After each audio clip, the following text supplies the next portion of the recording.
परिवर्तन news channel, आपकी आवाज आपकी पसंद।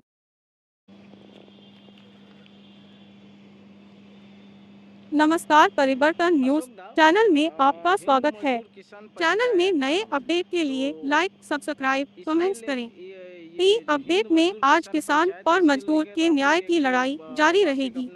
देश के लोगों को जिंदा रहने के लिए जिसकी जरूरत होती है वह है किसान और मजदूर। किसान, मजदूर और बेरोजगारों की दुर्दशा बढ़ती जा रही है। किसान और मजदूर की मेहनत पर राजनीति केवल मात्र हो रही है। राजनीतिक पार्टियां केवल दुकान चला रही है। अनेक लोग रोजगार करते हैं और किसान देश का पेट भरते हैं। इसी को दिखाकर पार्टियां चुनावी मुद्दा बनाकर जीत जाती है। न्याय की हुंकार के लिए 9 जनवरी 2025 को भारत सभा हाल में सुबह 11 बजे एक दिवसीय कार्यक्रम हिंद मजदूर किसान पंचायत पश्चिम बंगाल में राज्य कमेटी की बैठक आयोजित की जाएगी, जिसमें राज्यों के प्रतिनिधि उपस्थित रहेंगे। राष्ट्रीय अध्यक्ष कालाप्पा जी प्रधान अतिथि के रूप में उपस्थित रहेंगे। राष्ट्रीय महासचिव असीम राय विशेष अतिथि के रूप में शामिल होंगे। राजेंद्र सिंह, रेल मजदूर यूनियन के राष्ट्रीय महासचिव और महाराष्ट्र राज्य के सह अध्यक्ष भोला जी भी रहेंगे। शिव शंकर साहा, नाबार्ड के पूर्व जनरल मैनेजर आमंत्रित अतिथि के रूप में रहेंगे। यह जानकारी अशोक दास, पश्चिम बंगाल राज्य के महासचिव ने दी। किसान मजदूर के उत्पीड़न के खिलाफ एमएसपी कानून बनाने का वायदा कर विश्वासघात करने के खिलाफ और कर्ज माफी के वायदे पर हुए विश्वासघात के खिलाफ संघर्ष जारी है। किसानों की लूट से आत्महत्या, श्रमिकों का शोषण, रोजगार की हत्या, जीने के अधिकार के लिए संघर्ष और संवैधानिक अधिकारों की मांग की जा रही है। किसान और मजदूरों को मजबूर नहीं बल्कि मजबूत बनाना है। संविधान, सौहार्द, सद्भाव, अमन, चैन, काम, कारोबार की रक्षा करनी है। गरीब, बेबस, किसान, मजदूर, दलित, पिछड़ों, वरिष्ठों, नारी और युवाओं के मान सम्मान की सुरक्षा होनी चाहिए। इस सभा में आवाज उठाई जाएगी कि जब तक किसान और मजदूर के वर्ग को न्याय और अधिकार नहीं मिलते, यह जंग जारी रहेगी। कर्मठ कामगार नेता श्री जॉर्ज फर्नांडिस को मृत्यु दिन के आगे श्रद्धांजलि दी जाएगी। आपका धन्यवाद इस वीडियो को देखने के लिए। चैनल को हिंद मजदूर किसान पंचायत और शॉर्ट नेम है HMKP। ये राज्य स्तरीय बैठक होगा पश्चिम बंगाल का। कब होगा?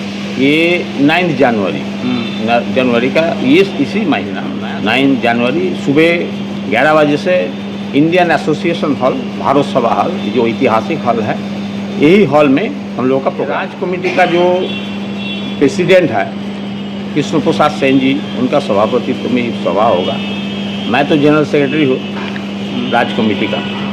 इस छोड़ के तो पूरा जो 23 जिले है, 23 जिले से HMKP का जो कार्यकर्ता है और स्टेट एग्जीक्यूटिव बॉडी और स्टेट सभी नेता लोग उपस्थित है। और इसके एक आमंत्रित अतिथि का रूप में नाबार्ड का एक्स चीफ जनरल सेक्रेटरी, उन्हें भी उपस्थित रहेंगे, शिव शंकर साहा जी।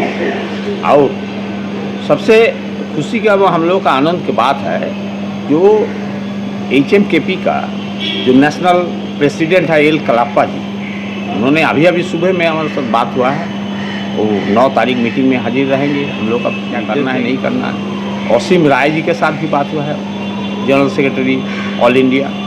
और मात्रे जी, प्रफुल्ल मात्रे जी, सेक्रेटरी, नेशनल सेक्रेटरी भी आएंगे हिंद मजदूर किसान पंचायत का। और जो रेलवे मजदूर यूनियन, जो जज साहब ने, जो आपको मालूम है, जब रेलवे जो सबसे बड़ा स्ट्राइक किया है आज का, उसका जो रेलवे में जो नौकरी कर रहा है, वो सभी का देखिए आज जो बोनस का व्यवस्था हो गया, ये जो उनका जो सैलरी बढ़ गया, ये जॉर्ज साहब का मोदी दंडवत किसी जो हम लोग का जो अभी तक जो जॉर्ज साहब ने बनाया रेलवे मजदूर यूनियन, वो रेलवे मजदूर यूनियन का जो national general secretary Rajendra Singh ji भी आएंगे और महाराष्ट्र का वाइस प्रेसिडेंट भोला जी आएंगे।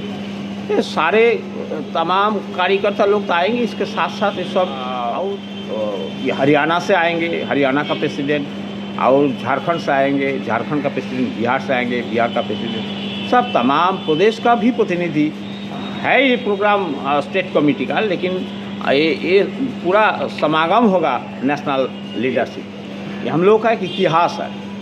संग्रामी इतिहास है। जैसा जॉर्ज साहब का चाय बागान बोलिए उत्तर का बंगाल का, वो उत्तर बंगाल मोटर कर्मी यूनियन बोलिए, और साउथ बंगाल में कलकत्ता पोर्ट का, और जो सबसे मनुष्य को खींचने वाला जो रिक्शा यूनियन था जॉर्ज साहब का, सबसे बड़ा यूनियन था कलकत्ता में। तो जॉर्ज साहब का नाम तो सिर्फ पॉलिटिकल लीडर नहीं, सोशलिस्ट समाजवादी चिंताविद नहीं, जो श्रमिक लोगों ने बहुत सारे काम किया है। तो अभी बीच में हम लोगों का जो लीडरशिप का थोड़ा सा क्या है ना, वो जो किसी दूसरा लोगों का साथ ऐसा सरेंडर कर लिया। जैसा कम्युनिस्ट लोग आया, अभी कांग्रेस लोग है, ये जो जितना ताकतवर होना चाहिए था वो ताकतवर लीडरशिप नहीं था। अभी असीम राय जी, कलाप्पा जी, राजेंद्र जी, प्रफुल्ल मात्रे जी, ये सब अभी जो नेशनल लीडरशिप है उन लोगों का इच्छा है बंगाल में पुराना जॉर्ज साहब का जो ज़माना था वो ज़माना लाने के लिए कोशिश, मेरे को दायित्व दिया है। मैं कोशिश करेंगे ये पूरा पश्चिम बंगाल में 23 जिले में, खास करके जो किसान लोग हैं, सबसे ज़्यादा वंचित है किसान लोग बंगाल में, क्योंकि ये जो मिनिमम सपोर्ट प्राइस है धान का, ये मिनिमम सपोर्ट प्राइस हर किसान नहीं पास नहीं मिल रहा है, क्योंकि जो सेंट्रल गवर्नमेंट और स्टेट गवर्नमेंट का जो पॉलिसी है, पॉलिसी के तहत उन लोगों के पास पूरा खरीदने का जो व्यवस्था मशीनरी अभी तक बंगाल में नहीं है। ये सेंट्रल और स्टेट गवर्नमेंट दोनों का फेलियर है। सबसे बड़ा जो दुख की बात है बंगाल में जो पोटैटो है, इसके ऊपर ये जो जैसा चाय एक इंडस्ट्री है, ऐसा पोटैटो भी एक इंडस्ट्री है, क्योंकि इसके ऊपर जो स्टोरेज है, कोई करीब 700-800 स्टोरेज है पश्चिम बंगाल में। आज का दिन में ये स्टोरेज में कितना लोगों का काम हो रहा है, ये जो स्टोरेज में लाने में आने में और अलग अलग जगह में उसको ट्रांसपोर्ट करने के लिए जो ये तो इंडस्ट्री का व्यापार हो गया। लोडी का प्रयोजन होता है जो उसमें काम करता है। तो सिर्फ ये जो पोटैटो सिर्फ ये जो खाने का चीज़ नहीं है, इसका ऊपर निर्भरशील बहुत सारे लोग हैं। अब ममता बनर्जी का सरकार इसी ऊपर इतना दबाव लगाया है, जो देखिए अभी 1 साल पहले बोल दिया बंगाल का बाहर कोई पोटैटो नहीं जाएगा। अरे भाई, बंगाल का बाहर नहीं जाएगा तो अभी नया आलू आने लगा, उगलने लगा, और बाज़ार में नया आलू आ गया, पुराना स्टोरेज का आलू है, तो जो आलू ये लोग बिकेगा कहाँ? ममता बनर्जी बॉर्डर सील कर दिया तो बिकेगा कहाँ?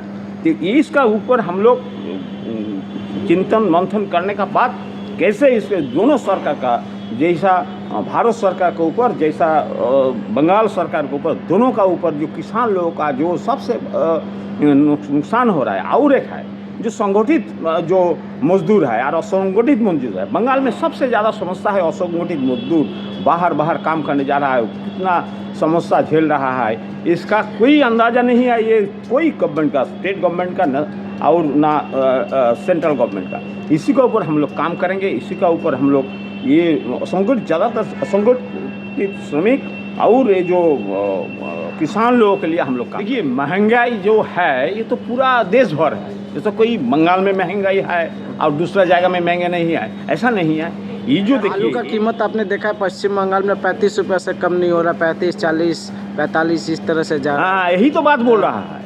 जो खाद 2 साल पहले 3 साल पहले 50 केजी बोरा NPK सार मिलते थे 1100 रुपया, आज वो करीब 2000 का पास चला गया।